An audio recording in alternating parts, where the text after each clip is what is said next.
Today's MMA T Company fight preview is with a newly signed BKFC MMA T Company athlete, Charisa Sigala. Charisa is going to be taking on Pearl Gonzalez, BKFC 18 on June 26th. That's going to be at the Seminole Hard Rock Hotel and Casino.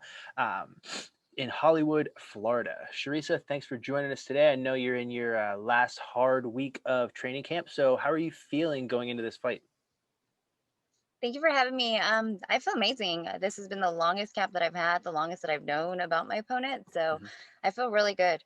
Definitely ready for this one. When you say the longest camp that you've had, do you mean the longest camp in general? Like you've just been training for a long time for a fight? Yes, because usually what happens is most of my MMA fights, I would find like they would tell me, okay, we're gonna get you to fight. We want you to fight on this day, but I wouldn't find out the name of my opponent till like maybe 3 weeks Mhm. before. This one, I mean, we originally knew we were fighting. I've known since about around when she was signed. Okay. So it's been a long time. Obviously, BKFC, once you are told you can say something, that's when you say it. But, I knew for a while. So I'm happy and ecstatic that I actually got to know for that long and train for one person for that long.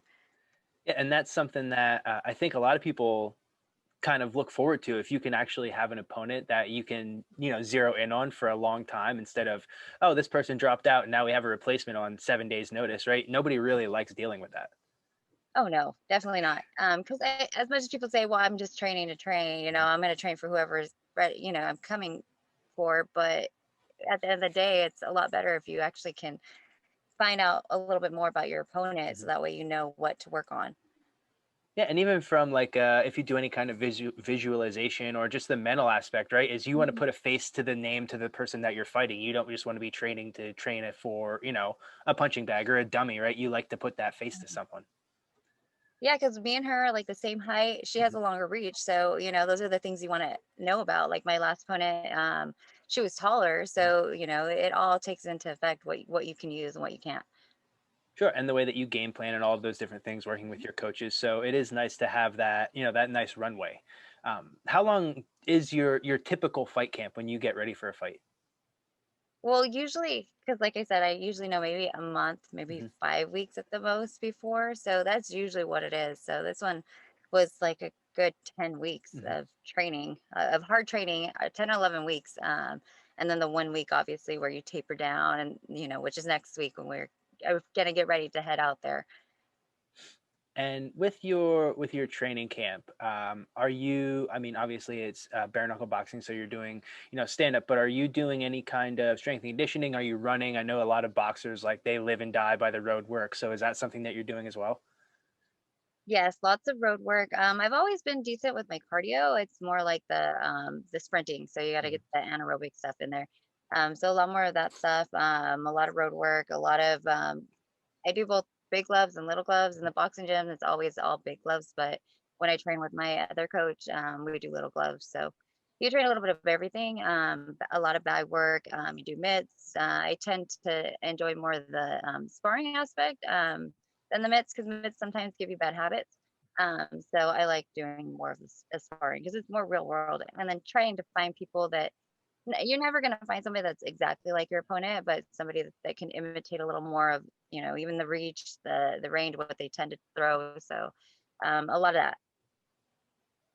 that. For your sparring days, are you doing like, okay, this day is going to be a hard sparring day. This day is going to be more of like we're going to go and flow spar, or are you kind of going in there and banging, when you go in and spar? I just go in and spar. I mean, especially at the boxing clubs, like Mhm. you just go in. It's always hard sparring. Mhm. There obviously it is what it is. Everybody sees boxing gyms. Mhm. When you see people sparring, people get knocked out. Luckily, that's never happened to me. So that's the one thing you always get the hard sparring, and that's why I always say I'm really prepared for these fights Mhm. because I feel like I have hard training all the time. So these fights to me come, and it's like it is a harder round because your adrenaline's up and you have other things going, but I have hard training all the time, so it's to me, it's not as hard. I feel like because I'm a black belt in jiu-jitsu, and I always felt like jiu-jitsu always made me more nervous than getting into my actual fights for MMA and for bare knuckles. So Mhm. these ones definitely more prepared for. Yeah, I wanted to ask you about your jujitsu and just training on the ground in general, right? Because you're fighting bare knuckle now and you're not fighting MMA, but are you still finding any time to train, to roll, to put the gi on? Not lately. Since I started MMA, well, because we had the quarantine thing, the COVID, so it's like you couldn't get into the gym forever. And then Mhm. we were training a little bit, and then I signed with for my first fight with bare knuckle. And so I was like, okay, anytime I did, even before when I was doing MMA, anytime when I knew I had an MMA fight going, we still did like more no-gi work, but it was more the MMA training. I would still do my gi thing because I love jujitsu. Mhm. I'll always have a love for jujitsu, and I really really miss it. I miss my training partners from Gracie Baja.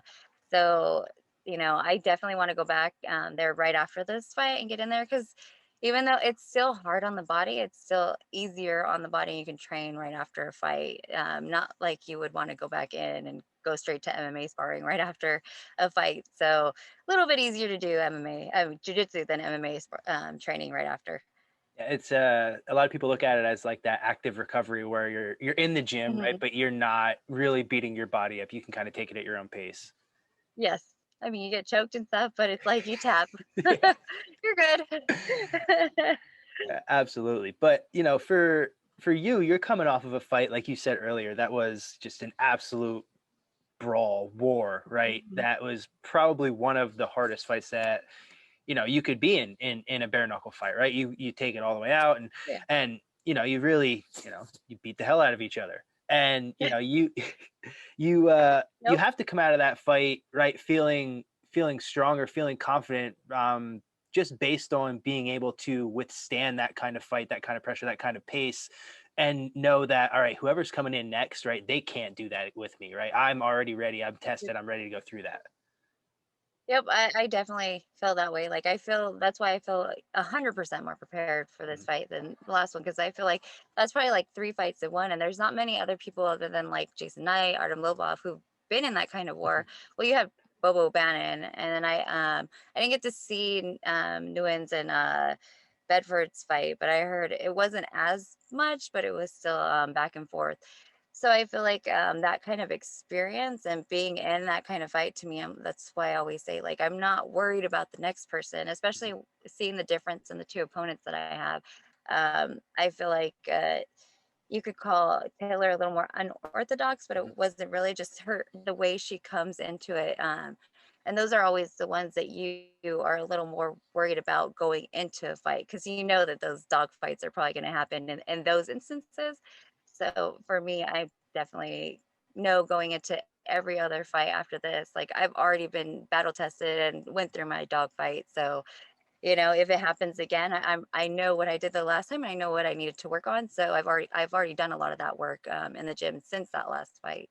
So 100% more prepared, even if it happens in this next fight. So, Sure. And being there, previously, it's kind of like every time that you're in one of those scenarios, whether it's just a 5 minute fight or like a dog fight like that, right? You find yourself more composed the next time you go out and the next time you mhm. fight. So, you're coming out in this fight, you have to feel that level of composure and confidence and like, come on, bring it on. Like there's nothing that you can throw at me at this point that I haven't seen. Oh yeah, I've always 100% confident in every single fight, but Mhm. knowing that I went through that Mhm. already, I'm like, yeah, I'm ready to go.